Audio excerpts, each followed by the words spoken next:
Programme एक पाकिस्तान के साथ मैं हूं ज़ौक अहमद। नाज़रीन, एक मुल्क पर हमला तीनों ममालिक पर हमला समझा जाएगा। पाकिस्तान, सऊदी अरब और तुर्की के दरमियान दिफाई ताउन अब एक नए और ज़्यादा वाज़ेह मरहले में दाखिल हो गया है। मक्का के अल सफ़ा पैलेस में होने वाले इस मुश्तरका दिफाई इजलास में सऊदी अरब की जानिब से वली अहद मोहम्मद बिन सलमान, तुर्की की जानिब से सदर रजब तैयब एर्दोगान और पाकिस्तान की जानिब से वज़ीर आज़म शहबाज शरीफ शरीक हुए। इजलास के बाद तीनों ममालिक ने एक ऐसे मुश्तरका दिफाई मुआहदे पर दस्तखत कर दिए हैं जिसकी सबसे अहम शिक ये है कि तीनों में से किसी एक मुल्क पर मुसल्लह हमला, तीनों पर हमला तस्वुर किया जाएगा। पाकिस्तानी दफ्तर खारजा के मुताबिक मुआहदे का बुनियादी मकसद किसी भी जारहाना इक़दाम के खिलाफ इज्तिमाई दिफा को मजबूत बनाना और तीनों ममालिक के दरमियान दिफाई ताउन के तमाम पहलुओं को फ़रोग देना और मज़ीद मजबूत करना है। अगरचे मुआहदे की तमाम तफसीलात ताहाल सामने नहीं आई हैं, ताहम पाकिस्तान के मुताबिक इसका मकसद जारियत के किसी भी इक़दाम के खिलाफ इज्तिमाई दिफाई सलाहियत यानी डेटरेंस को मजबूत बनाना और दिफाई शोबे में ताउन को फ़रोग देना है। मुआहदे के हवाले से जारी मौक़िफ़ में कहा गया है कि ये तीनों ममालिक के इस मुश्तरका आज़म का मज़हर है कि अपनी इज्तिमाई सलामती को मज़ीद मुस्तहकम किया जाए और ख़ित्ते समेत इससे बाहर अमन, सलामती और इस्तेहकाम को फ़रोग दिया जाए। सऊदी अरब के नायब वज़ीर बराए अवामी सिफारतकारी सफ़ी डॉक्टर रायल करीमली का कहना है कि सऊदी अरब, पाकिस्तान और तुर्की के दरमियान मक्का मुश्तरका दिफाई मुआहदे का मकसद मुश्तरका दिफाई सलाहियतों और दिफाई बाज़ारियत को मजबूत बनाना है। उन्होंने मज़ीद कहा कि यह मुआहदा किसी फ़ौजी इत्तेहाद या महवर और ना ही किसी मसलकी ब्लॉक के क़याम की कोशिश है। यह मुआहदा ऐसे वक्त में सामने आया है जब गुज़िश्ता बरस सितंबर में पाकिस्तान और सऊदी अरब के दरमियान दिफाई मामलात में ताउन और सलामती से मुतल्लिक बाहमी दिफाई स्ट्रैटेजिक मुआहदा हुआ, जिसमें यह तय पाया था कि किसी एक मुल्क के खिलाफ बैरूनी जारियत को दोनों मुल्कों के खिलाफ जारियत तस्वुर किया जाएगा। पाकिस्तान, सऊदी अरब और तुर्की के दरमियान ये मुआहदा ऐसे वक्त में तय पाया है जब मशरक़ वस्ता में सिक्योरिटी और सिफारती तवाज़ुन तेज़ी से तब्दील हो रहा है और ख़ित्ते में नए इत्तेहाद तश्कील पा रहे हैं। पाकिस्तान हालिया अरसे में अमरीका और ईरान के दरमियान कशीदगी कम करने की सिफारती कोशिशों में शामिल रहा है, जबकि तुर्किया गजा जंग के खात्मे के लिए सिफारती सतह पर सरगर्म किरदार अदा करता रहा है। इस मुजव्वज़ा मुआहदे को इस तनाजुर में भी अहम करार दिया जा रहा है कि पाकिस्तान मुस्लिम दुनिया की वाहिद जौहरी हथियारों से लैस रियासत है। पाकिस्तान, तुर्की और ममलिकत सऊदी अरब के दरमियान दूरंदेश हिकमत अमली पर मबनी इज्तिमाई सलामती का यह मुआहदा दहाइयों पर मुहित तारीखी ताल्लुकात के कुदरती इर्तका और उन्हें बाकायदा कानूनी शक्ल देने की कोशिश भी करार दिया जा रहा है। तुर्की के साथ पाकिस्तान के ताल्लुकात उसकी अपनी आज़ादी से भी पहले के हैं, जिनकी जड़ें तहरीके खिलाफत 1919 से 1924 तक के दौर में मिलती हैं। इसी तरह पाकिस्तान और सऊदी अरब के दरमियान भी तवील अरसे से बाहमी एतमाद और मुश्तरका मफादात पर मबनी करीबी स्ट्रैटेजिक, सियासी, इक़्तिसादी और अवामी ताल्लुकात मौजूद हैं। यह खित्ता इस वक्त एक बड़ी स्ट्रैटेजिक तब्दीली और मुख्तलिफ खतरात के अमल से गुजर रहा है। इलाकाई तनाज़ात, सिक्योरिटी चैलेंजेस और जंग के बदलते हुए अंदाज इन ममालिक के दरमियान मज़ीद ताउन की ज़रूरत को नुमाया करते हैं, जो इस्तेहकाम पर मबनी मुश्तरका मकासद रखते हैं। इसी माहौल में यह सहफ़रीकी फ्रेमवर्क किसी मजहबी हम आहंगी के बजाय इलाकाई इस्तेहकाम बरकरार रखने और इज्तिमाई सलामती को मजबूत बनाने के एक तरीक़ाकार के तौर पर सामने आता है। यह सहफ़रीकी मुआहदा मुकम्मल तौर पर दिफाई नौइयत का है और इज्तिमाई सलामती और इज्तिमाई डेटरेंस के असूलों पर मबनी है। इसके तहत किसी एक रुकन पर कोई भी बैरूनी हमला तीनों के लिए ख़तरा तस्वुर होगा, क्योंकि ऐसी जारियत के बदतदरीज तबाकुन असरात तीनों ममालिक और पूरे खित्ते के इस्तेहकाम, खुशहाली और मुस्तकबिल को शदीद नुकसान पहुँचा सकते हैं। यह मुआहदा किसी भी मुल्क के खिलाफ नहीं है, बल्कि काबिल एतमाद डेटरेंस के ज़रिए तनाज़ात को रोकने और अमन इस्तेहकाम को फ़रोग देने के लिए तरतीब दिया गया है। यह शराकत दारी तीनों ममालिक की मुख्तलिफ दिफाई और स्ट्रेटेजिक सलाहियतों को एक फ्रेमवर्क में यकजा करती है। पाकिस्तान की अस्करी ताकत, जंगी महारत रखने वाली अफवाज और ताकत के जरिए कशीदगी पर काबू पाने पर मबनी स्ट्रेटेजिक महारत इस शराकत दारी का एक अहम हिस्सा है। सालमियत के मामले में सऊदी अरब की मरकजी हैसियत, मुस्तहकम मईशत और ताकत पर वाज़ेह सोच रखने वाली क़यादत दूसरी अहम क़ुव्वत है, जबकि तुर्की की जदीद तरीन दिफाई टेक्नोलॉजी, लचक और सनती सलाहियतें शराकत दारी को एक मुख्तलिफ दिफाई जहद फराहम करती हैं। तीनों ममालिक की दूरअंदेश क़यादत के तहत ये तमाम सलाहियतें यकजा होकर एक ऐसा मुतवाज़न सिक्योरिटी आर्किटेक्चर तश्कील देती हैं जो उभरते हुए इलाकाई चैलेंजेस से निपटने की सलाहियत रखता है। अहम बात यह है कि यह सहफ़रीकी दिफाई मुआहदा कोई मुस्लिम नेटो नहीं है और ना ही ये किसी एटमी ज़मानत की फराहमी करता है। इसका मकसद आम लोगों की खुशहाली के लिए पाकिस्तान, सऊदी अरब और तुर्की के दरमियान स्ट्रैटेजिक शराकत दारी को मज़ीद मजबूत बनाना है। ये एक दिफाई और गैर जारहाना इत्तेहाद है जिसे इज्तिमाई सलामती और डेटरेंस को मजबूत करने के लिए तैयार किया गया है, ना कि किसी रियासत को निशाना बनाने के लिए। यह मुआहदा सिक्योरिटी के लिए दूसरों पर इन्हिसार करने के बजाय खुद इन्हिसारी को फ़रोग देता है, पहले से मौजूद बाहमी ताउन को कानूनी शक्ल देता है, इस्तेहकाम को ताकत बख्शता है और ख़ित्ते में अमन क़लम डालने वाली रिवायती क़ुव्वतों की नफ़ी करता है। मक्का में होने वाला ये माहिदा सिर्फ तीन ममालिक के दरमियान दिफाई ताउन की एक नई दस्तावेज़ नहीं बल्कि बदलते हुए इलाक़ाई सिक्योरिटी मंजरनामे में इज्तिमाई दिफा और डेटरेंस के एक नए फ्रेमवर्क की तश्कील भी है।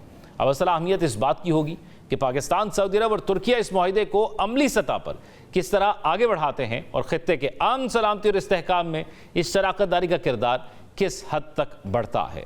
अब इसी तमाम सूरत हाल पर बात करेंगे। हमारे साथ air commando retired Khalid Chishti मौजूद हैं, मंसूर जाफ़र साहब मौजूद हैं जो कि माहिर हैं मशरक़ वस्ता के अमूर के, और उसामा बिन जावेद साहब हमारे साथ मौजूद हैं। तीनों मेहमानों का बहुत शुक्रिया। खालिद चिश्ती साहब, ये जो माहिदा हुआ है पाकिस्तान, सऊदी अरब और तुर्की के दरमियान, इस मुश्तरका माहिदे की अहमियत के हवाले से ज़रा बताइएगा कि क्या अहमियत है और क्या ये मुस्लिम वर्ल्ड के अंदर जो बात की जाती है एक नया इत्तेहाद नेटो की तर्ज का आप देख रहे हैं, और फिर बाइंडिंग क्या होगी? क्या किस किस्म का हमला किसी एक मुल्क पर बाकी ममालिक पर भी हमला तस्वुर किया जाएगा? अभी इस स्टेज पे तो मैं नेटो से नहीं कंपैरिजन करना चाहूंगा। अभी तो मैं एक रीजनल अलायंस के तौर पे देखना चाहूंगा इसको। वो इस वजह से कि जब भी ममालिक इस तरह के कन्वर्ट होते हैं तो बहुत सारे और एलिमेंट होते हैं। नेटो बना था वर्ल्ड वॉर 2 के बाद, जब एक एलिमेंट ऑफ इनसिक्योरिटी बहुत था, एक साइड हार चुकी थी, कोल्ड वॉर चल रही थी और बहुत ज्यादा एक ट्रस्ट डेफिसिट था मुल्कों में। तो बहुत ज्यादा 40 से ज्यादा मुल्क कन्वर्ज हुए अमेरिका के अम्ब्रेला के अंदर, क्योंकि अमेरिका बहुत स्ट्रांग था उस वक्त। उसने एक ओवरशैडो किया सबको और इन्फ्लुएंस में ले लिया। ये उस तरह का इस स्टेज पे मैं नहीं देख रहा। उसकी वजह ये है कि यहाँ पर अपनी अपनी स्ट्रेंथ लेकर आ रहे हैं। नेटो में जब ये इकट्ठी हुई थी ममालिक तमाम, तो उनकी स्ट्रेंथ एक जैसी नहीं थी। बहुत ज्यादा डिफीटेड थे, कॉम्प्रोमाइज थे, और फिर इस वजह से कन्वर्जेंस एक नेचुरल बनी थी, क्योंकि अमेरिका उस वक्त एक सुपर पावर था। ये जो कन्वर्जेंस हुई है, ये चार एक सेगमेंट में देखता हूं जब कन्वर्ट होते हैं। नंबर 1, आपका एक नेशनल इंटरेस्ट होना चाहिए उन मुल्कों का, 3 मुल्कों का एक जैसा है। आपके चैलेंजेस और इनसिक्योरिटीज एक जैसी होनी चाहिए। फिर आपकी स्ट्रेंथ मर्ज करती हैं, और मोस्ट इंपॉर्टेंट ये देखा जाता है आपकी काबिलियत के बाद कि आप रिलायबल पार्टनर हैं। दैट मीन्स कि अगर कल को एक मुल्क को जरूरत पड़ेगी तो ये नहीं होगा कि दूसरा मुल्क मसलियत या किसी और कमजोरी की वजह से प्रेशर ना ले सके। तो ये सेगमेंट सारे जब देखते हैं तो पाकिस्तान, तुर्की और सऊदी अरब का एक नेचुरल कन्वर्जेंस भी बनती है। और मुझे इसमें फ्यूचर में एक्सपेंशन इसलिए भी नजर आ रही है कि इस तरह खित्ते के बहुत सारे ममालिक में एक एलिमेंट ऑफ इनसिक्योरिटी है, खासतौर पर एक्स्ट्रा रीजनल फोर्सेस की वजह से। अमेरिका का जो ट्रस्ट डेफिसिट यहाँ पे कॉम्प्रोमाइज हुआ है, जो 16 बेसिस थे उनके, अमेरिका उस तरह डिफेंड नहीं कर पाया। तो एक नेचुरल ऑप्शन बन रही है कि ये मुल्क आपस में कन्वर्ट करें, एक दूसरे को सपोर्ट करें, एक दूसरे के रिसोर्सेज विद इन रीजन इस्तेमाल करें, बजाय एक्स्ट्रा रीजनल फोर्सेस को फाइनेंशियल फंडिंग भी करें, और फिर ऐसे सरप्राइजेस का सामना भी करना पड़े जो इस वक्त हमने पिछली जंग के अंदर ईरान। आप समझते हैं कि इसमें बहुत सी चीज़ें और भी एक्सपेंड होंगी? मंसूर जाफर साहब, ये जो माहिदा हुआ है, ये जो मौजूदा मिडल ईस्ट की सूरत हाल है, इसको नज़र में रखते हुए आपको क्या लगता है कि कितना इम्पोर्टेंट है और इसका इम्पैक्ट क्या होगा मौजूदा सूरत हाल पर? जी बहुत शुक्रिया जी। देखिए जी, जहाँ तक तो इस दिफाई माहिदे का ताल्लुक है, मैं समझता हूँ इसको जो मौजूदा जो खित्ते की सिक्योरिटी सिचुएशन है उसके साथ लिंकअप करना या उसका नतीजा करार देना शायद ये करीने इंसाफ नहीं है, क्योंकि इस माहिदे के हवाले से बल्कि जो सिक्योरिटी कोऑपरेशन इन तीनों मुल्कों के दरमियान, उस पर बहुत अरसे से बातचीत जारी थी। खासतौर पे उस वक्त से भी पहले कि जब पाकिस्तान और सऊदी अरब का जो बाहमी दफा का माहिदा है वो भी तय नहीं पाया था। तो लिहाजा इस मौजूदा सिक्योरिटी सिचुएशन से इसका कोई ताल्लुक नहीं। ये एक महज इत्तफाक है कि ये एक ऐसे टाइम पर तय पाया है कि जब खित्ता इस वक्त सियासी तौर पे भी और दिफाई तौर पे सिक्योरिटी के लिहाज से भी एक बड़ी भौचाली कैफियत से गुजर रहा है, और उसमें कुछ इस नौइयत के यानी आपको एक्टिविटीज दिखाई दे रही है कि जिसमें सऊदी अरब एक हदफ के तौर पे सामने आया है, और उसकी रोशनी में फिर बहुत सारे तजियाकार या बहुत सारे बात करने वाले लोग इसके डांडे इस बात से मिला रहे हैं कि शायद ये मौजूदा सिक्योरिटी सिचुएशन को कंटेन करने के लिए या कोई जो एग्रेसर्स हैं इस वक्त उनके खिलाफ कोई महाज बनाने के लिए ये माहिदा है। ये प्योर एक दिफाई नौइयत का माहिदा है, इसमें किसी किस्म के कोई ऑफेंसिव का एलिमेंट शामिल नहीं है, और इसका मकसद एक ऐसा रीजनल कलेक्टिव डेटरेंस क्रिएट करना है ताकि अगर कोई खित्ते में या खित्ते से बाहर कोई ऐसे जाराना अज़ाइम रखता भी है अब या इन फ्यूचर, उसके लिए ये एक आई ओपनर हो और उसे मालूम हो कि ये तीनों मुल्क हैं वो मिलकर न सिर्फ उस हदफ बनने वाले मुल्क का दिफा करेंगे, बल्कि अपने जो तन मन धन जो है उसकी बाजी लगाने से भी गुरेज नहीं करेंगे। तो ये बुनियादी तौर पे इसका मैसेज है। इसमें ना तो ये एलिमेंट शामिल है कि ये कोई खित्ते के अंदर, क्योंकि एक बात ये भी कही जा रही है कि पाकिस्तान क्योंकि एक न्यूक्लियर मुल्क है तो शायद बाकी ममालिक भी जो है वो एक न्यूक्लियर दौर में शामिल होने की बात करें, क्योंकि रिसेंटली सऊदी अरब के हवाले से ऐसी इतलात थी कि खुद अमेरिका ने ऑफर किया कि हम आपको यूरेनियम अफजूदगी सिविल मकासद के लिए उसकी इजाजत देंगे, लेकिन उन्होंने वो दूध जैसे मेगनियाँ डाल के देने के आदी हैं, लेकिन उसके साथ एक ऐसी कड़ी शर्त लगाई जो सऊदी अरब को कबूल नहीं थी। इसराइल को तस्लीम करने की सूरत में उन्होंने उससे इनकार कर दिया कि हमें इस नौयत का कोई आपकी तरफ से माहिदा, यानी आप समझते हैं कि ये मुश्तरका मफादात के तहफ़्फ़ुज़ के लिए है। उसामा बिन जावेद साहब, क्योंकि मिडल ईस्ट की जो सिचुएशन है उसके अंदर जैसे अभी खालिद चिश्ती साहब ने बताया कि एक गैप तो मौजूद है, और जिस तरह मंसूर जाफ़र साहब ने बताया कि मौजूदा सूरत हाल पर इसका इम्पैक्ट नहीं होगा, आप क्या समझते हैं कि मौजूदा सूरत हाल पर इसका इम्पैक्ट क्या होगा और कितनी अहमियत इसकी बढ़ जाती है मिडल ईस्ट की मौजूदा सूरत हाल को देखते हुए? जी, एक बहुत तारीख़ी मुआहिदा होने चला है जिसकी वजह से इस पूरे ख़ित्ते में जो सिक्योरिटी आर्किटेक्चर है वो तब्दील हो जाएगा। नज़र आ रहा है कि सऊदी अरब, पाकिस्तान और तुर्की जो मुस्लिम दुनिया की 3 बड़ी क़ुव्वतें हैं, उनका यकजा हो जाना, सऊदी अरब की तरफ से उसका एनर्जी, उसका तेल, उसकी जो उसके पास जो इकनॉमिक पावर है उसका इकट्ठा होना, उस इंडस्ट्रियल बेस है तुर्की है, और तुर्की के ड्रोन और बाकी सारी टेक्नोलॉजी आप देख चुके हैं मुख्तलिफ महाज़ों पर कितनी कारगर रही है। तुर्की नेटो की दूसरी बड़ी फ़ौज है अमेरिका के बाद। उसके बाद पाकिस्तान जो मुस्लिम दुनिया की वाहिद एटमी ताकत है, पाकिस्तान की फ़ौज, पाकिस्तान की जो बैनुल-अक़वामी सतह पर दिफाई सलाहियत, इसके अलावा पाकिस्तान की सफारतकारी की तमाम सलाहियत, उसका यकजा हो जाना एक बहुत बड़ा और एक तारीख़ी अमल है, और जिसमें हमें नज़र आ रहा है कि ये इनकी वजह से न सिर्फ इस ख़ित्ते पर बल्कि पूरी दुनिया के अमन, इस्तेहकाम, सलामती पर मस्बत रुझान मुरतब होने चले हैं। ठीक है, यानी इसके एक मुस्बत पहलू पूरी दुनिया पर सामने आएंगे। खालिद चिश्ती साहब, आपने जैसे कहा कि ये एक्सपेंड हो सकता है, सो तीनों ममालिक की अपनी एक अहमियत है और तीनों ममालिक के पास अपनी अपनी एक यूनिकनेस है सलाहियत के हवाले से, तो ये तीनों ममालिक एक दूसरे की मिलिट्री डिफेंस स्ट्रेंथ को किस तरह फ़ायदा पहुंचा सकते हैं? देखिए, तुर्की नेटो का बड़ा एक्टिव मेंबर है, टेक्नोलॉजिकल उसको बहुत एडवांटेज रहा है, वेस्ट का एक्सपोजर खास तौर पर अमेरिका ने बहुत ज़्यादा इंफ्रास्ट्रक्चर खास और F-16 जब दिए थे, जो तुर्की तकरीबन 270 के करीब इस वक्त उसके पास F-16 है, पाकिस्तान के पास सिर्फ 75 हैं, तो आप अंदाज़ा लगा सकते हैं कितनी क्लोज कोलैबोरेशन रही। वहाँ पे बहुत ज़्यादा infrastructure, factories, back and maintenance वगैरह F-16 की कायम की गई थी तुर्की में। उसके बाद हमने देखा कि वो काबिलियत उन्होंने जो ड्रोन्स में, अनमैन्ड लॉयटरिंग मिशन में, किलर ड्रोन्स में हासिल की, वो एक मिसाल है इस्लामी ममालिक में। दूसरी तरफ आप एक और देखिए, सबमरीन्स पाकिस्तान की उन्होंने अभी नहीं, सिर्फ बाबर सबमरीन जो कॉवर्ट है वो भी पाकिस्तान को दिया, फिर उसके बाद हमारी जो अपग्रेडेड अगुस्ता सबमरीन है वो भी हमने उनसे ली। तो ये सारा देखने के बाद हम समझते हैं कि पाकिस्तान की अपनी स्ट्रेंथ है। पाकिस्तान की स्ट्रेंथ ये है कि बैटल टेस्टेड हमारी फोर्सेस हैं। फिजाइया पिछले साल देखा आपने किस तरह, इस तरह हमारे जो पर्सनल हैं, सेलर हो, सोल्जर हो, एयरमैन हो, वो बैटल हार्डेंड और कॉम्बैट प्रूवन है। तो हमारी ये स्ट्रेंथ है। दुनिया हमने क्रेडिबिलिटी पिछले साल रीजनली हमने साबित की थी, और अभी ईरान और अमेरिका की जंग में कंट्रीब्यूट करके हमने ग्लोबल रेलेवेंस हासिल की है। सऊदी अरब ऑब्वियसली तेल में बड़ा मुल्क है, उसके रिसोर्सेज ज्यादा हैं, तो जहां जहां गैप होगा या फाइनेंशियल चैलेंजेस होंगे सऊदी अरब प्लग कर सकता है। तो मुझे ये नेचुरल कन्वर्जेंस लग रही है। यानी आपको लगता है कन्वर्जेंस हो जाएगी। लेकिन मंसूर जाफर साहब, तुर्किया क्योंकि नेटो का मेंबर है, सो ये मुआहिदा करने की जरूरत आपको क्या लगता है क्यों पेश आई?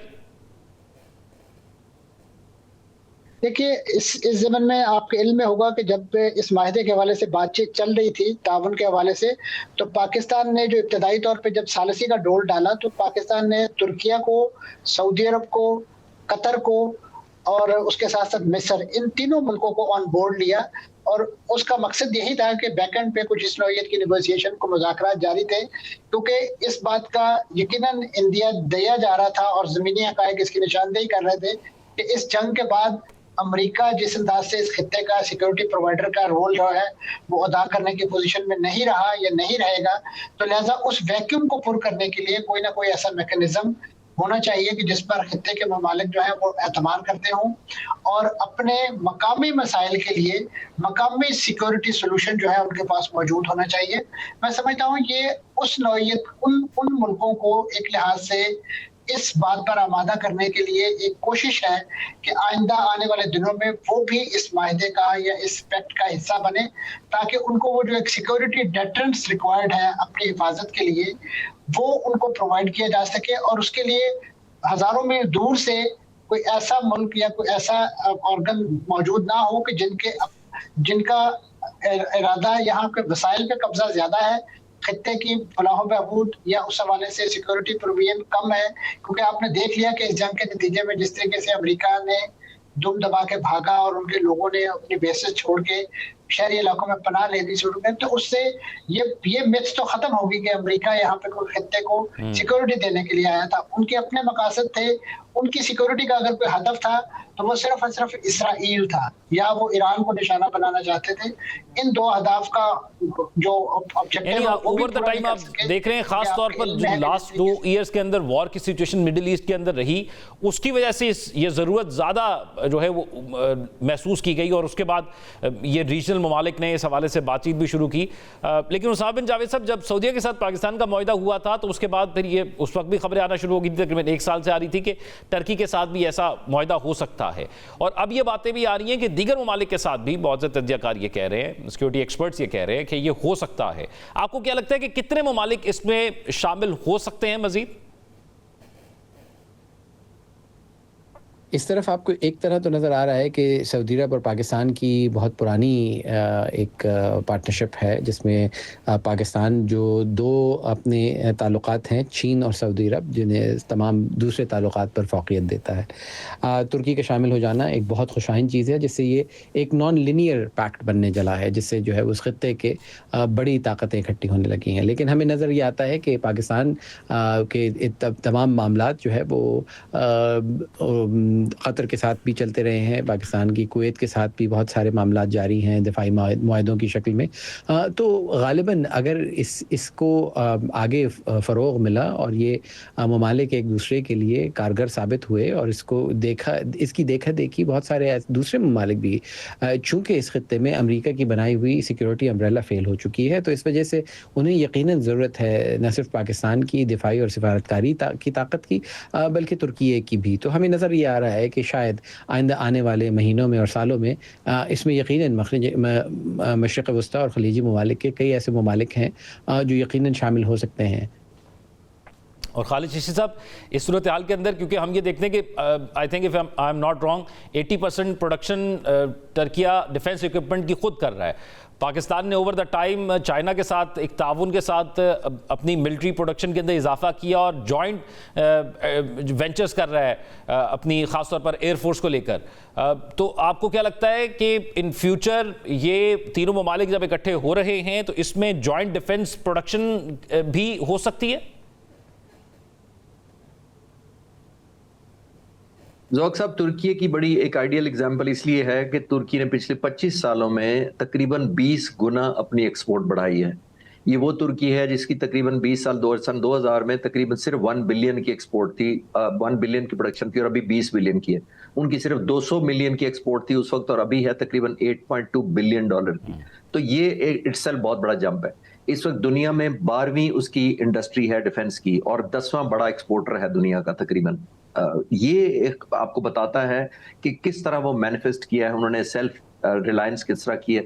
इसी तरह पाकिस्तान में, और पाकिस्तान एयरफोर्स का मैं पर्टिकुलरली कह सकता हूं कि हमने over the period of time dozens of project जो इंडिजनाइजेशन शुरू की है, ड्रोन्स है, लॉइटरिंग म्यूनिशन है, किलर ड्रोन्स है, national aerospace science and technology park है, साइबर कमांड है, सैटेलाइट पर हमारी जो कोलैबोरेशन हुई है, हमारा एयरबोर्न अर्ली वार्निंग जो है। तो बहुत सारे खित्ते ऐसे हैं, एरियाज जिसके अंदर हम ना सिर्फ सेल्फ सफिशिएंट है बल्कि इस जॉइंट कोलैबोरेशन में हम कंट्रीब्यूट करने की पोजीशन रखते हैं। और इटसेल्फ JF-17 थंडर और हमारे ट्रूप्स इस वक्त सऊदी अरब की सॉइल पर हैं, वो ये भी इटसेल्फ भी बड़ा सबूत है कि हम कोलैबोरेट करने और अपनी एक्सटेंड करने में कोऑपरेशन जाहिर है पीछे नहीं हटेंगे। और मैंने ये भी अर्ज किया कि over a period of time जितना ज्यादा रीजनली आप वैक्यूम क्रिएट करेंगे एक्स्ट्रा रीजनल फोर्सेस के लिए, उतना ही खुद भी आप इनसिक्योर होंगे और उतना ही इन्फ्लुएंस आपको प्रेशर लेना पड़ेगा आउटसाइड रीजन्स का। तो आई थिंक नेचुरल अलायंस है कि अगर आप कोलैबोरेटिव हैं, एक दूसरे की मदद करते हैं, जैसे तुर्की ने हमारी नेवी में, ऑगस्टा सबमरीन में, हमारे कॉवर्ट में, उन्होंने बाबर कॉवर्ट में हेल्प की हमारी, और बहुत सारी जगहों पर तुर्की ने हमारी हेल्प की। तो आई थिंक एक कोलैबोरेशन बायलैटरल भी एक्सपैंड हो सकता है। और ये मैं आखिरी जुमला बड़ा इंपॉर्टेंट ज़ौक़ सा बर्स करता चलूं कि लोगों में जहन में ये नहीं होना चाहिए कि जंग होगी तो यहां से फाइटर जहाज जाएंगे या कहीं और से उड़कर अगर हमें खुदा ना खास्ता खतरा हो तो यहां आ जाए। आपने पीस टाइम एक क्रेडिबल डेटरेंस क्रिएट करनी होती है थ्रू योर रिसोर्सेज, और इस तरह क्रिएट करनी होती है कि आपकी ट्रायंगुलेशन इतनी स्ट्रांग हो, इतनी क्रेडिबल हो कि आप पर कोई हमलावर होने का सोचे भी ना। तो ये सब ज्यादा काम पीस टाइम पे होता है। जब जंग होती है वो तो एक मैनिफेस्टेशन आपने करनी ही करनी होती है। तो मेरा मानना ये है कि ये पीस टाइम डेवलपमेंट होगी और तीनों की जो कन्वर्जेंस होगी वो बहुत एक स्ट्रांग एक शक्ल बनकर इंशाल्लाह उभरेगी। और फिर पाकिस्तान का रोल अपने रीजन साउथ एशिया से निकलकर मिडिल ईस्ट और यूरोप के अंदर भी अब बढ़ता हुआ नजर आ रहा है। इसके क्या इम्पैक्ट होंगे और पाकिस्तान का रोल क्या है, ये इस पर भी बात करेंगे, लेकिन एक ब्रेक के बाद। Stay with us. ब्रेक के बाद खुशामदीद मंजूर जाफर साहब, क्योंकि सऊदीया मिडिल ईस्ट के अंदर मौजूद है, लेकिन तुर्किया जो है वो मिडिल ईस्ट के अंदर भी मौजूद है और यूरोप के अंदर भी मौजूद है, और पाकिस्तान साउथ एशिया में मौजूद है। सो पाकिस्तान का जो किरदार है वो अब इन रीजन्स के अंदर भी क्या मजीद बढ़ता जा रहा है, और फिर रोल होगा क्या पाकिस्तान का इसमें? जी यकीनन ये एक पाकिस्तान की बैनुल-अक़वामी डिप्लोमेसी के तो अब सारी दुनिया मुतरफ हो गई है। वाशिंगटन से लेके तुर्की, सऊदी अरब, जीसीसी, तमाम के तमाम पाकिस्तान की सफारतकारी के कायल हो गए। तो ऐसी सूरत में और ख़ास तौर पे उससे बढ़कर पाकिस्तान की जो अस्करी कैपेबिलिटीज़ हैं, पाकिस्तान की जो मैन पावर है, उसके हवाले से जो उसकी सलाहियतें हैं, अब तो पाकिस्तान की जिस महदूद पैमाने पे डिफेंस प्रोडक्शन है वो भी एक मुसल्लमा हकीकत है। और जब यकीनन उसमें तुर्की जैसा मुल्क जिसकी न सिर्फ दिफाई कैपेबिलिटी प्रोडक्शन के हवाले से वो ड्रोन्स बना रहे हैं, उसके बाद जो इस वक्त जो बहरी जहाज इस नौयत के बना रहे हैं, फिर इसी तरीके से दीगर जदीद असला, तकरीबन 80% अपना असला वो खुद तैयार करते हैं, खुद बनाते हैं। तो ऐसी सूरत में मैं समझता हूँ आपके पास रीजन के अंदर खुद कफालत का एक ऐसा मॉडल आ जाएगा कम से कम डिफाई प्रोडक्शन के हवाले से, कि जो मैं समझता हूँ बाकी मुल्कों के लिए भी। और देखिए इसमें जो सबसे बड़ा एज हासिल है इस इत्तेहाद को, एक तरफ नेटो का रुकन होने के नाते तुर्की इसमें मौजूद है, दूसरी तरफ इस साउथ ईस्ट एशिया में पाकिस्तान जो चीन का बड़ा करीबी इत्तेहादी है और जिसकी दोस्ती के बड़े गुण गाए जाते हैं, वो एक ऐसी मैं समझता हूँ ओपनिंग फराहम करता है इन तीनों मुल्कों को चीन के साथ मामलात करने के हवाले से, चीन के साथ तिजारत के से लेके, उनके साथ जो दिफाई कोऑपरेशन से लेके, उनका मिडिल ईस्ट के अंदर जो वन बेल्ट रोड का जो प्रोजेक्ट है उसको रीइंफोर्स करने के हवाले से। क्योंकि इस वक्त जिस तरीके से India middle east European corridor की बातें की जा रही हैं, वो यकीनन अपनी मौत आप मर गया था उस वक्त कि जब फलस्तीनी मज़ाहमती तंजीमों ने 7 अक्टूबर 2023 को एक यकबारगी के साथ इसराइल पर हमला किया, जिसके नतीजे में वो तमाम का तमाम रूट जो उस नाम नहाद कॉरिडोर के अंदर शामिल होना था वो सारे का सारा एक्सपोज होकर रह गया। इस तरीके से इंडिया के वो ख्वाब कि जिसके नतीजे में इसराइल उसे अपने कत्तों पर बिठा के यूरोपीय मार्केट तक ले जाना चाहता था, वो चकनाचूर हो गए।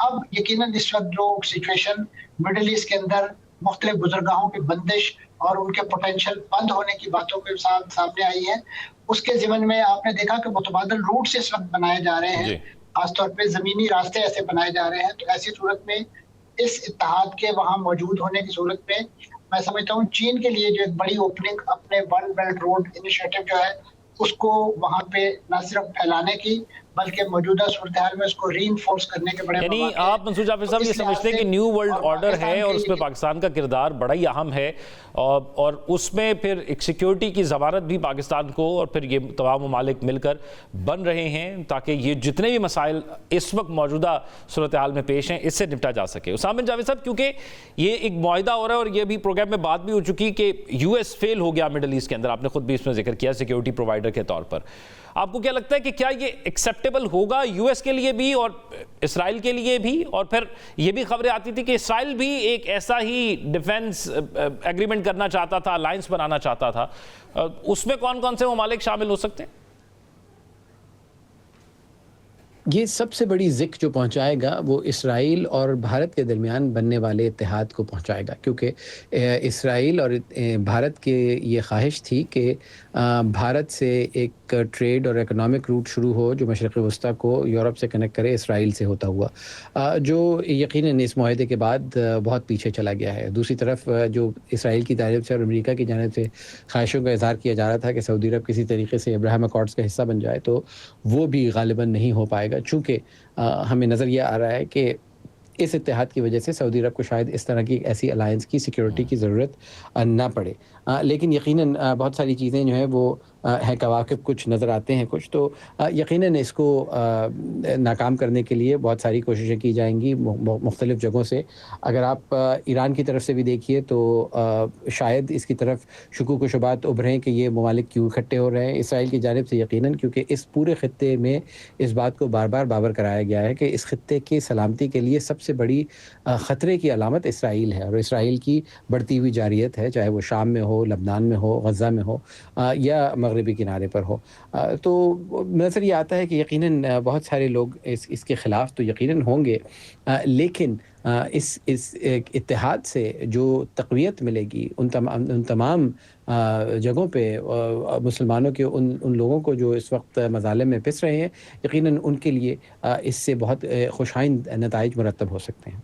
ठीक है, यानी ये वो जो एक मुख्तलिफ़ किस्म के अलाइंस हैं उसमें से सबसे इंपॉर्टेंट अलाइंस इस खित्ते के अंदर न्यू वर्ल्ड ऑर्डर के अंदर हमें यही नज़र आ रहा है। बहुत शुक्रिया, हमारे साथ खालिद चिश्ती साहब, मंसूर जाफ़र साहब और उसामा बिन जावेद साहब मौजूद थे।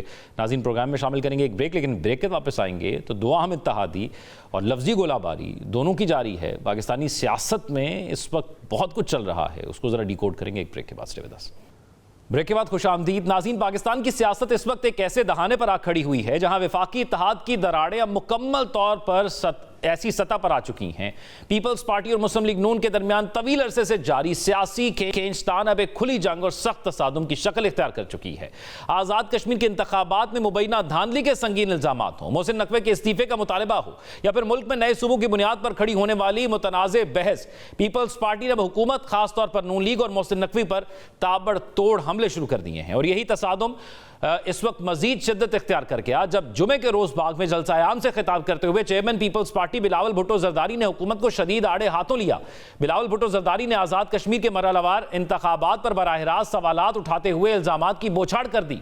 उन्होंने कहा, आज़ाद कश्मीर में मरहलावार इलेक्शन महज धांधली के लिए कराए गए।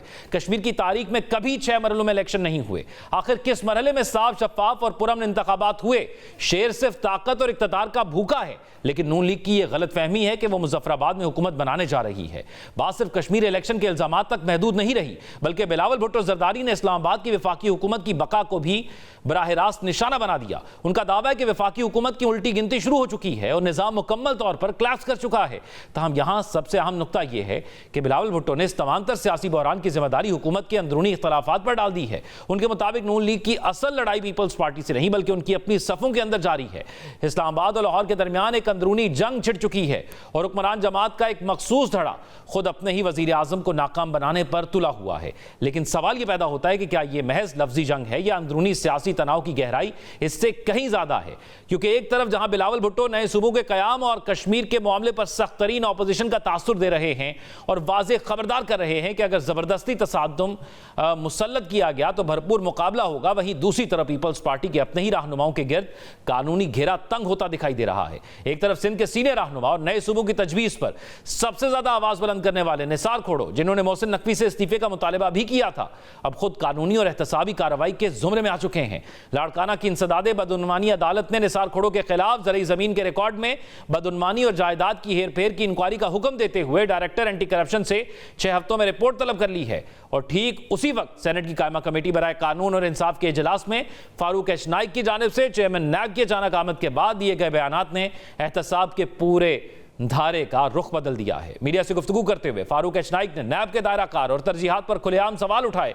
फारूक एच नाइक ने वाज़े अल्फाज में कहा कि नैब को इनफरादी केसेस और छोटी करप्शन के पीछे भागने के बजाय नीलम जेलम जैसे मेगा कौमी मंसूबों में होने वाली अरबों रुपए के नुकसान और दरारों की तहकीकात पर तवज्जो देनी चाहिए। उनका कहना था कि छोटी करप्शन देखना सूबाई एंटी करप्शन का काम है और कमेटी अनकरीब चेयरमैन नैब से यह हिसाब मांगेगी कि इदारे ने अमली तौर पर मुल्क से करप्शन में कितनी कमी की। एक तरफ नैब के दायराकार पर सेनेट की कमेटी के सख्त सवालात, दूसरी तरफ सूबाई सतह पर एंटी करप्शन अदालत की जानिब से पीपल्स पार्टी के अपने रहनुमा के खिलाफ तहकीकात का हुक्म, और तीसरी तरफ कश्मीर से लेकर इस्लामाबाद तक बिलावल भुट्टो जरदारी के तुंदो तेज सियासी हमले। ये तमाम सियासी और कानूनी पेशरफ्त किस रुख इशारा कर रही है? क्या यह वफाकी इत्तेहाद का हतमी इख्तिताम है या महज अपनी अपनी शर्तों पर इक़्तिदार और एहतसाब को कंट्रोल करने की एक पेचीदा सियासी बिसात है? इसी तमाम सूरत हाल पर बात करेंगे। पाकिस्तान पीपल्स पार्टी के सीनियर रहनुमा कादिर मंदोखेल साहब हमारे साथ मौजूद हैं। बहुत शुक्रिया कादिर मंदोखेल साहब आपके वक्त का। कादिर मंदोखेल साहब, सिंपल सी एक सिचुएशन है कि अब पाकिस्तान पीपल्स पार्टी PMLN इत्तेहाद अब खत्म होने जा रहा है और बाकायदा ऑपोजिशन में रहने की पाकिस्तान पीपल्स पार्टी ने तैयारी कर ली है, क्योंकि जो बयानात जिस किस्म के आ रहे हैं उससे तो ऐसा ही तासुर मिल रहा है। देखिए, आपकी ज़बान मुबारक हो, मैं तो मुस्लिम लीग नून के वजूद के खिलाफ हूँ, आज नहीं पिछले असम्बली में भी, और पिछले असम्बली का जहाँ मैं हिस्सा था कौमी असम्बली का, मेरे स्पीचेस रिकॉर्ड पे है कि इस पार्टी के साथ हाथ मिलाने में हम कमज़ोर पड़ गए। पंजाब में हमें दचका पड़ इनकी 2 नंबरियों से जो ना वो आवाम का गुस्से का जो कीचड़ इनके ऊपर उछाले जा रहे हैं उसकी चांटे हम पर भी गिर रही है। ये बात तो मैं पहले कहता आ रहा हूँ, लेकिन सवाल ये मैं कहना चाह रहा हूँ कि आखिर में मुस्लिम लीग नून के बारे में जो मरूम पगाड़ा ने यह कहा था कि ये जब मजबूर होते हैं तो पाँव पड़ते हैं, मजबूरी निकलने के बाद ये गले पकड़ते हैं, और आज बिलावल भुट्टो जरदारी साहब ने वही बात जो है ना वो बाग के जलसे में रिपीट किया। तो मैं ये समझ रहा हूँ कि मुस्लिम लीग नून इतने इक़्तिदार की भूखे है कि वो फॉर्म 47 प्लस पता नहीं कौन से बदनाम जमाना है, कातिल पुलिस CCD इस्तेमाल कर रहे हैं, धांधली, पटवारी, चीफ इलेक्शन कमीशनर, मतलब ये सारे हरबे आप पंजाब में इस्तेमाल किए, हमने कुछ नहीं बोला। आपने वफाक में किया, हमने कुछ नहीं बोला। आपने GB में कोशिश की, हमने कुछ नहीं बोला।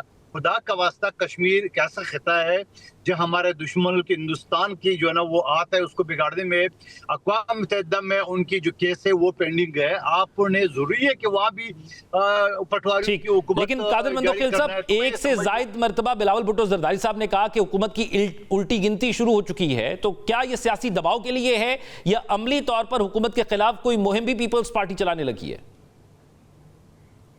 देखिए, जब पीपल्स पार्टी के मेरे चेयरमैन ने कहा कि फॉर्म 47 के तहत वज़ीर-ए-आज़म भी बैठा हुआ है, फॉर्म 47 के तहत मरियम नवाज भी बैठी है, ये तो मेरे चेयरमैन ने बड़े खूबसूरत, लेकिन उसी फॉर्म 47 के तहत PMLN वाले कहते हैं उन्हीं फॉर्म 47 के लोगों के वोट से सदर भी बैठा हुआ है। अब आप तमुल से अगर मेरे जवाब सुन लेके तो आपको समझ भी आ जाएगा। ये तो बिलावल साहब की जो बात की, उन्होंने लिहाज किया कि फॉर्म 47 की हुकूमत है। मैं कहता हूँ 2 नंबर है। फॉर्म 47 का मतलब 2 नंबर है। 2 नंबरी से शहबाज शरीफ बैठा हुआ है, 2 नंबरी से मरियम नवाज बैठी है, और इनके पीछे मोहसिन नकवी का आता है। क्या पंजाब के वजीर आला नहीं थे निगरान? तुम एक बात। दूसरी बात मैं ये कहना चाह रहा हूँ कि अगर आप कह रहे हैं कि हम इस सीटें में लिए, बिल्कुल हमने इस वजह से लिए है कि जब हमने PTI को ऑफर किए और PTI ने जो ना वो हमारे जो ना ऑफर को ठुकरा दिए जो गैर मशरू था, तो आप मुझे बता दो कि हमारे पास 2 रास्ते थे। या तो इस हुकूमत की इस जनाजे के 2 नंबरी को हम गंदा देते या नहीं देते, हम आराम से बैठ जाए, हम आराम से बैठते, तो क्या ये असम्बली कायम हो सकती थी? क्या ये हुकूमत कायम हो सकता था? क्या सुप्रीम कोर्ट के डायरेक्शन के बावजूद जो 9 महीने बाद इलेक्शन हुआ, आइन के मुताबिक 3 महीने में होना है, तो क्या 9 साल बाद इलेक्शन होता? क्या फिर ये इलेक्शन शफाफ होता? हमने मजबूरी में इस जनाजे को कंधा दिया। और दूसरा सवाल, आप कहते हैं हमने अपनी आइनी ओहदे लिए, बिल्कुल गैर जो इख्तियाराती ओहदे हमने लिए। क्या नवाज शरीफ ने अपने छोटे भाई को खुद किस शर्त के उसके ऊपर उसको वज़ीर-ए-आज़म कबूल किए कि मेरे बेटी को सूबे का वज़ीर आला बना दो, मेरे समधी को नायब वज़ीर-ए-आज़म बना दो, मेरे बचपन के दोस्त ख्वाजा आसिफ बमाए बांजी को वफाकी वजीर बना दो? जब बड़े भाई ने उनके साथ शर्तें रखी है, तो क्या ये गैर इख्तियाराती ओहदे जिसको हम आईनी ओहदे कहते हैं, क्या हम नहीं लेते? क्या आसिफ अली जरदारी पहली मरतबा सदर बन रहा है? आसिफ अली जरदारी तो पहले भी सदर बना है और सारे इख्तियारात पार्लियामेंट को दे दिए। बहुत शुक्रिया। पाकिस्तान पीपल्स पार्टी के सीनियर रहनुमा कादिर मंदिर साहब हमारे साथ मौजूद थे। नाज़रीन, प्रोग्राम में आगे बढ़ेंगे और बात करेंगे कराची में नौजवान ताजिर मीर रज़ा अली की पुरअसरार मौत को 10 रोज गुजरने के बावजूद पुलिस इस मामले को हल नहीं कर सकी। एक तरफ पुलिस तहकीकात में मकतूल के माली मामला, डिजिटल करेंसी के कारोबार और आखिरी रातों का जायजा ले रही है, तो दूसरी जानिब मकतूल के वालिद इसे खुदकुशी मानने से इनकार करते हुए कत्ल करार दे रहे हैं। सबसे अहम सवाल यह है कि मीर रज़ा अली की मौत खुदकुशी थी या उन्हें कत्ल किया गया, और अगर ये कत्ल है तो आखिर इसके पीछे कौन है। रज़ा अली खान 28 जुलाई को अपने घर से निकले थे, ताहम एक रोज बाद उनकी लाश कराची के इलाके गुलिस्तान जौहर ब्लॉक 1 में पहाड़ी और शाही कला ग्राउंड के करीब झाड़ियों से पुरअसरार हालत में मिली। मीर रज़ा अली के वालिद मीर हुसैन अली ने दावा किया है कि उनके बेटे ने खुदकुशी नहीं बल्कि उसे बेरहमी से कत्ल किया गया, जबकि किसी को बचाने के लिए पूरा बयानिया तब्दील किया जा रहा है। उनका कहना है कि उनके बेटे को पीछे से गोली मारी गई, क्योंकि इंसान खुद को पीछे से गोली नहीं मार सकता। उनके मुताबिक ये एक अलग तरीके का सफाकाना कत्ल मालूम होता है। बच्चे का चेहरा खराब किया गया, जबकि लाश के हाथ और पांव डीकम्पोज नहीं हुए थे। दूसरी जानिब कराची पुलिस ने मीर रज़ा केस की तहकीकात का दायरा मजीद वसी करते हुए मकतूल के मोबाइल फोन का डाटा रिकॉर्ड हासिल कर लिया है, जिसकी मदद से उनके आखिरी राब्तों, पैगामात और माली मामलात का जायजा लिया जा रहा है। तफ्तीशी हुक्काम के मुताबिक मोबाइल डाटा से मालूम हुआ है कि 28 जुलाई की रात मीर रज़ा ने अपने एक दोस्त को पैगाम भेजकर 3 करोड़ रुपए उधार देने की दरखास्त की थी। तफ्तीशी ज़राए के मुताबिक मीर रज़ा डिजिटल करेंसी का कारोबार भी कर रहे थे और मुतादिद अफराद की सरमायाकारी भी उसी के जरिए की गई थी। वो सरमायाकारों को वक्फे वक्फे से मुनाफा अदा करते थे। ताहम दिसंबर 2025 से कारोबार में नुकसान शुरू हुआ और अप्रैल में उन्हें बड़ा माली खसारा बर्दाश्त करना पड़ा। ज़राए के मुताबिक नुकसान पूरा करने के लिए मीर रज़ा ने मुख्तलिफ अफराद से कर्ज लेना शुरू किया और मुबैना तौर पर 5 से 8 करोड़ रुपए तक के मकरूज हो गए। इब्तदाई पोस्टमार्टम रिपोर्ट के मुताबिक मीर रज़ा अली का पोस्टमार्टम मौत के 21 से 36 घंटे बाद किया गया। उनके सीने पर बड़े जख्मों के निशानात पाए गए, जबकि लाश पर ताफुन के आसार नुमाया थे और जिस्म पर शदीद सूजन और रंग में तब्दीली भी आ चुकी थी। दूसरी जानिब मीर रज़ा अली की मौत की असर-ए-नौ तहकीकात के लिए कराची की एक मकामी अदालत ने वालिद की जानिब से दायर कब्र कुशाई की दरखास्त मंजूर कर ली थी। अब जरा इसी तमाम सूरत हाल पर बात करेंगे। हमारे साथ जबरान नासिर साहब मौजूद हैं, जो कि मीर रज़ा अली के जो वालिदैन हैं उनके वकील हैं इस केस के अंदर। बहुत शुक्रिया जबरान नासिर साहब आपके वक्त का। एक तो बताइएगा कि मेडिकल के हवाले से अब तक क्या फैसला किया गया है। बताया जा रहा है कि वही पुराना बोर्ड दोबारा तश्कील दिया गया है, इस अभी तक क्या अपडेट हुई है? जी, हमने तो सिर्फ कब्र कुशाई की कानून के तहत दरख्वास्त दी थी और उसके ऊपर कानून पे अमल करते हुए मैजिस्ट्रेट साहब ने ऑर्डर किया, और जब सिंध के सूबे के अंदर कोई मैजिस्ट्रेट 174(2) के तहत ऑर्डर कर दे कब्र कुशाई का, तो उसके आगे मेडिकल बोर्ड बनाने का कौन मिजाज है ये भी कानून वाज़े करता है। और वो सिंध के अंदर जो है आपका डिवीजन का पुलिस सर्जन होता है, तो कराची डिवीजन की कराची पुलिस सर्जन है और उन्होंने एक 8 रुकनी बोर्ड तश्कील दे दिया था और हमें लगा था कि ठीक है जी, फाइनली कानून पे अमल दरामद होते नजर आ रहा है। मगर फिर कुछ घंटों के अंदर उस बोर्ड को बिल्कुल तब्दील कर दिया गया, सारे रुकन निकाल दिए गए। फिर हमारे मुजाहरा करने पे, मीडिया के जरिए एहतजाज करने पे एक तीसरा बोर्ड तश्कील दिया गया, जिसमें कहा गया जी पहला वाला और दूसरा वाला इन बोर्ड के लोगों को मिक्स करके एक मिक्स टीम बना लेते हैं। एक अजीब रस्साकशी और एक अजीब मजाक।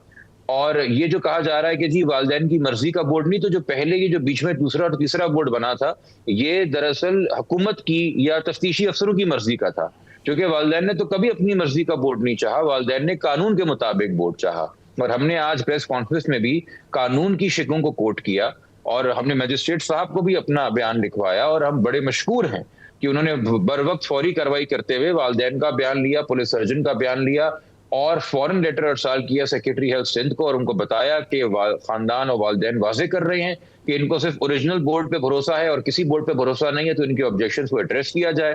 जिसके बाद सेक्रेटरी हेल्थ ने वो जो पहला ओरिजिनल कानून के मुताबिक बोर्ड बना था उसको रिवाइव कर दिया है। तो ये वालिदैन की कोई ख्वाहिश पूरी नहीं की गई जी, जो खुद सूबे ने कानून बनाया है उसके तकाजे पूरे किए गए हैं। और हमें उम्मीद है कि कल अब बगैर किसी ताखीर के और कंफ्यूजन के और किसी लास्ट मिनट चेंज के 11 बजे ये कब्र कुशाई होके एग्जीबिशन का जो प्रोसेस है, चूंकि बार बार इस इमोशनल ट्रॉमा से वालिदैन के लिए गुजरना, ये आप और मैं इसको एक और गहराई से जी रहे हैं। इस केस को आम शहरी भी जो मुजाहरे में आ रहे हैं वो एक और इमोशनल लेवल के ऊपर इस गहराई से जी रहे हैं, मगर हम नहीं तसव्वुर कर सकते जिस कर्ब के अंदर वालिदैन है। असल कुर्बानी तो वो दे रहे हैं। और अभी तक जबरान नासिर साहब, इस केस के अंदर किस किस्म के शवाहिद और डाटा सामने आया है? ये कत्ल है, खुदकुशी है, ये तो वाज़े नहीं हो रहा। वालिदैन क्यों इसको कत्ल कह रहे हैं? क्या उस हवाले से भी कोई सबूत सामने आए? सर, सामने आने से क्या मुराद है? आप अगर ये जानना चाह रहे हैं कि तफ्तीशी अफसर ने आके वालिदैन को क्या बताया, तो जीरो। अगर आप ये जानना चाह रहे हैं कि हमें आपके चैनल से, बाकी चैनलों से और यूट्यूब से क्या पता चला, तो बहुत कुछ। मगर जो पता चला वो इतना पीसमिल में क्यों बताया जा रहा है? क्यों पुलिस के पास टाइम है कि वो सहाफियों से बात करके उनको बताएं कि आज ये क्लिप देखें यूट्यूब पे, आज वो क्लिप देखें सीसीटीवी का, आज ये मैसेज देखें इतने करोड़ रुपए इसने मांगे थे, आज वो मैसेज देखें ये उदास घूम रहा था, आज इस दोस्त का बयान देखें ये क्या कह रहा है, आज उस दोस्त का बयान देखें क्या कह रहा है। ये सहाफियों को बताने का टाइम है पुलिस के पास। एक दिन भी इन 10 दिनों के अंदर खानदान के पास बैठ के उनको कॉन्फ्रेंस में लेके उनको पहले चीजें रिवील करनी चाहिए, उनको तफ्तीश करना चाहिए। नहीं जी, आप लोग मेहरबानी कर रहे हैं, इस केस को कवर कर रहे हैं, तो खानदान को पता चल रहा है कि क्या इस केस के अंदर हो रहा है। और वो भी ऑफकोर्स वही चीजें बताई जा रही हैं जो अवाम के गुस्से को और मीडिया के सवालात को पैसिफाई करने के लिए हो। वरना ये बहुत चीजें नेकेड आई को या ले पर्सन को भी आया है कि उस तरह से जिस तरह से बॉडी को पहले प्रेजेंट किया गया कि ये कोई सेल्फ इन्फ्लिक्टेड वुंड है, ये वैसा है नहीं। जिस चीज को आप डीकॉम्पोजिशन कह रहे हैं स्वेलिंग को, वो डीकॉम्पोजिशन भी उस तरह से नहीं है। जब आपने एक्सरे ही नहीं किया बॉडी का, जब आपने स्कल बोन ही एग्जामिन नहीं की, फेशियल बोन ही एग्जामिन नहीं की, हायोड बोन ही एग्जामिन नहीं की, आपको कैसे पता कि स्ट्रैंगुलेशन थी, गला दबाया था कि नहीं, आंखें क्यों निकल के बाहर आ गई, क्या स्कल के अंदर कोई क्रैक था, क्या दिमाग में सर में कोई ब्लड या फ्लूइड भरा इस वजह से स्वेलिंग हुई? आपने तो किया ही नहीं एक्सरे। आप कैसे कंक्लूड कर सकते हैं कि गन शॉट जो है, छोड़ दीजिए गोली आगे से आई या पीछे से आई, क्या आप ये भी बता पाए अपनी रिपोर्ट के अंदर कि जिंदा को गोली मारी थी या मुर्दा को गोली मारी थी? ये एंटीमॉर्टम चोट है या पोस्टमार्टम चोट है? स्किन के ऊपर कलरेशन चेंज होती है। अगर मुर्दा लाश को मारेंगे गोली तो स्किन अपना रंग नहीं बदलती। मैं गन पाउडर की बात नहीं कर रहा, स्किन अपनी भी हैयत बदलती है, जिंदा इंसान की बदलती है। ये ऑब्जर्वेशन तक नहीं नोट की, कह दिया जी सीने से गोली एंट्री हुई है, दिल से आर पार हुई है, पूछा गया एक्सप्लेनेशन यानी में, बहुत से उसमें तहफ़्फ़ुज़ात आपको यकीनी तौर पर उनके पेरेंट्स को मौजूद हैं, जिसके लिए कल जो कहा गया 11 बजे कब्र कुशाई के हवाले से, तो उसका इंतजार किया जा रहा है ताकि जितने भी सवालात आपने भी अभी उठाए उनके जवाब मिल सकें। बहुत शुक्रिया जबरान नासिर साहब हमारे साथ मौजूद थे। नाज़रीन, आज के प्रोग्राम से इतना ही, अपना ख्याल रखिएगा। अल्लाह हाफ़िज़।